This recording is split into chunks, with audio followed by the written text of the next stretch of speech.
Supreme കോടതി ഹൈക്കോടതിയൊക്കെ വളരെ directions അടുത്ത കാലത്ത് വന്നു. അത് പോലീസ് ഉദ്യോഗസ്ഥർ മനസ്സിലാക്കണം.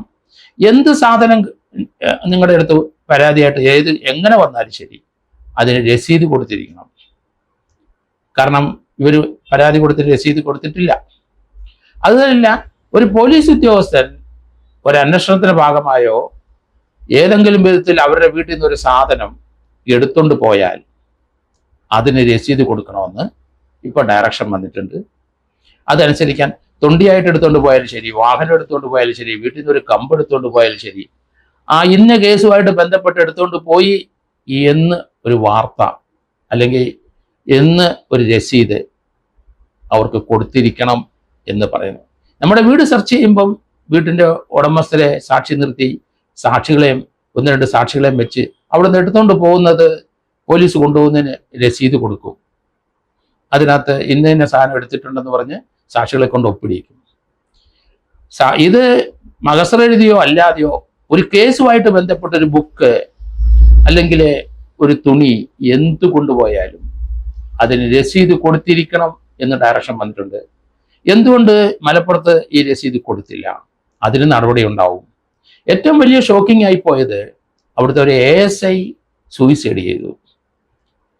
ആ ASI സൂയിസൈഡ് ചെയ്യാൻ കാരണം അദ്ദേഹത്തിന്റെ സുഹൃത്ത് പറഞ്ഞിരിക്കുന്നു, സുജിത് ദാസിന്റെ പീഡനം.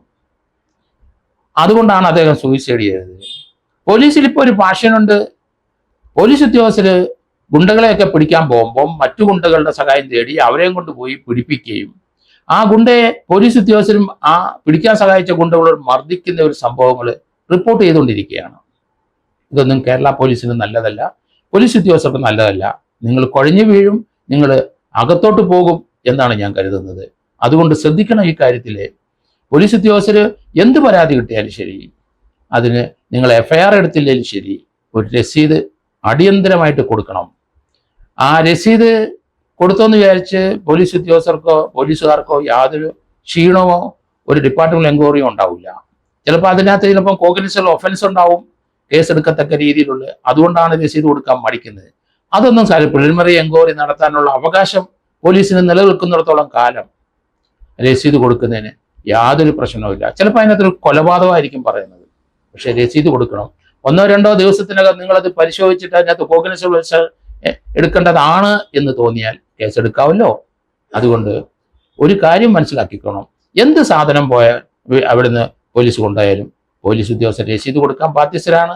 ഇപ്പം തന്നെ ASIയുടെ മരണത്തിന് ശേഷം അദ്ദേഹം സൂയിസൈഡ് ചെയ്തപ്പം ഒരു സൂയിസൈഡ് നോട്ട് അദ്ദേഹം എഴുതി വച്ചിരുന്നു.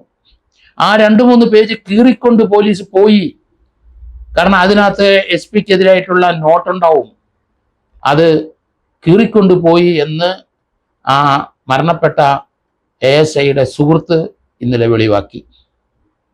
എന്തൊക്കെയാണ് കേരളത്തിൽ നടക്കുന്നത്?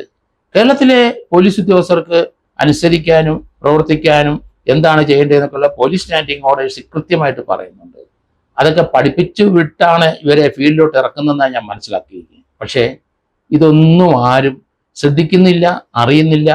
പോലീസ് സ്റ്റാൻഡിംഗ് ഓർഡേഴ്സ് 4 ഓളി ഇവരെ പഠിപ്പിക്കുന്നുണ്ടോ എന്നും എനിക്ക് സംശയമാണ്. കാരണം ഇപ്പോൾ 10-15 വർഷമായിട്ട് കേരളത്തിലെ ഗുണ്ടകൾ ചെയ്യുന്ന പ്രവൃത്തികളെ പോലെ തന്നെ ചില പോലീസ് ഉദ്യോഗസ്ഥർ ചെയ്യുന്നുണ്ട്. അത് വളരെ ചുരുക്കം ചില ആൾക്കാരാണ്. ഇതുപോലെ സ്വാധീനമുള്ള ചില പോലീസ് ഉദ്യോഗസ്ഥരാണ് ഈ ചെയ്യുന്നത് മുഴുവൻ. എനിക്ക് മനസ്സിലാകുന്നില്ല അവരെന്തിനാണ് ഇങ്ങനെയൊക്കെ ചെയ്യുന്നത്. അങ്ങനെ ചെയ്യുന്നുണ്ടെങ്കിൽ അത് ചെറിയ മോണിറ്ററി ബെനിഫിറ്റ് ഉദ്ദേശിച്ചുകൊണ്ട് തന്നെ ആയിരിക്കണം.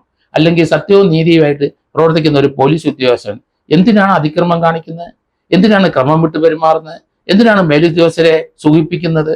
അതുകൊണ്ട് ഒരു കാര്യം മനസ്സിലാക്കിക്കണം, ഇത് വളരെ സീരിയസ് ആയ ഒരു ആരോപണമാണ്. കേരളം കേട്ടിട്ടില്ലാത്ത രീതിയിലുള്ളൊരു ആരോപണമാണ്.